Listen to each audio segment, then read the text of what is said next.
This video is made from an open letter I sent to Kristen Taketa, K-12 education reporter for the San Diego Union Tribune. Can we agree that charter schools, especially homeschool charter schools, are an alternative to traditional public schools?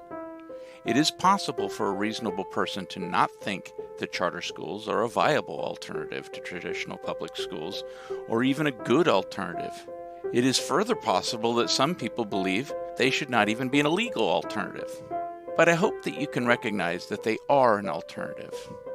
And according to your June 7th, 2015 article in the Daily Bruin, you have spent 12 years in Catholic school.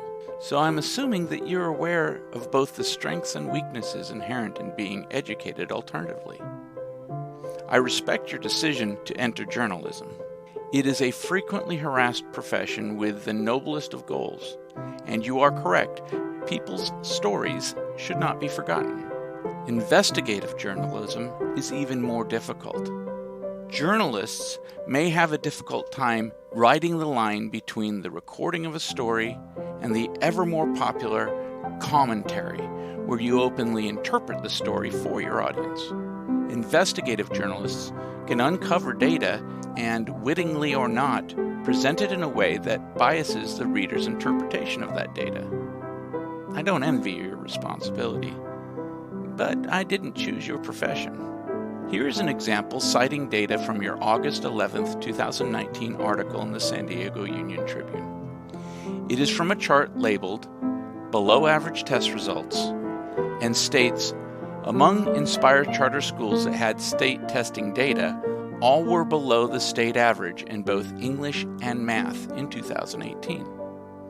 I have seen this kind of data before, and it could appear that Inspired charter schools are failing to perform their educational responsibility. But numbers can be deceiving. As an example, if the health of people in hospitals was compared with the health of people in salt mines, it might look like salt mines are a healthier place to be. Looking at the most disturbing data in the table, 61% of California students do not test as proficient in math. And just to be silly, it also calls into question how proficient the chart maker was at spelling. But anyways, let's oversimplify things a bit and make two broad generalizations.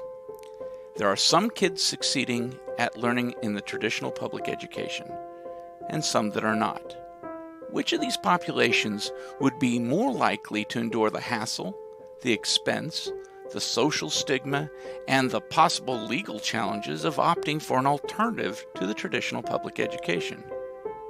If the alternative choice only attracted the people from the 61% that were not succeeding at learning math, then the alternative's math proficiency score would be 0%, not the 16 to 23%. I don't know if we will ever have year-over-year individual improvement statistics, but that data would likely be more relevant and less misleading than what appears in the chart. Another point that repeatedly finds its way into your articles is the implied abuse of public funds for seemingly frivolous enrichment activities. I find it difficult to see why it would be wrong to use state funds to pay for private ice skating lessons, when these same state funds would have otherwise been spent on traditional schools' physical education program. But the most frequently condemned abuse of these funds is the purchase of Disneyland tickets. After all, how could anyone justify spending limited state money on a fun day out at an extremely expensive theme park? That seems intuitively correct until you look at the Disney Youth Education Series field studies. These are accredited by Northwest Accreditation Commission, certifying that all programs provide educationally sound experiences designed for academic achievement.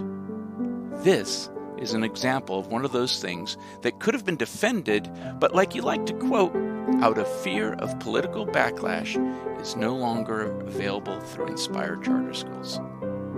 Yes, you guessed it. My secret is out. I am a proud father of 3 homeschooled daughters. 2 have graduated. The eldest is doing exceptionally well at the University of California, Santa Cruz. The other 2, even the one still in high school, will will be starting community college this term. Thank you for indulging my little brag session. I hope that you do not perceive me as some hysterical parent ranting at you for daring to challenge our precious charter school. The rules governing charter schools are changing continuously. I made a pilgrimage to Sacramento this year to defeat one of the many new bills proposed. Corrections seem to be constantly necessary. It is sometimes frustrating, but ultimately worth it to me and my family. Again, I admire you for the difficult profession that you have chosen. You are working at the same tasks as Estelle M.H. Merrill, but in an age that doesn't hold your trade in as high esteem. While I disagree with some of your conclusions or implications, that is my right. Continue to investigate education. Help us all by shedding light on injustice and criminality. We all get better when the Fourth Estate is doing its job. Sincerely, William Berger, also known as the Berger Man, speaker, performance consultant, peace activist, and homeschool dad. Thank you for listening.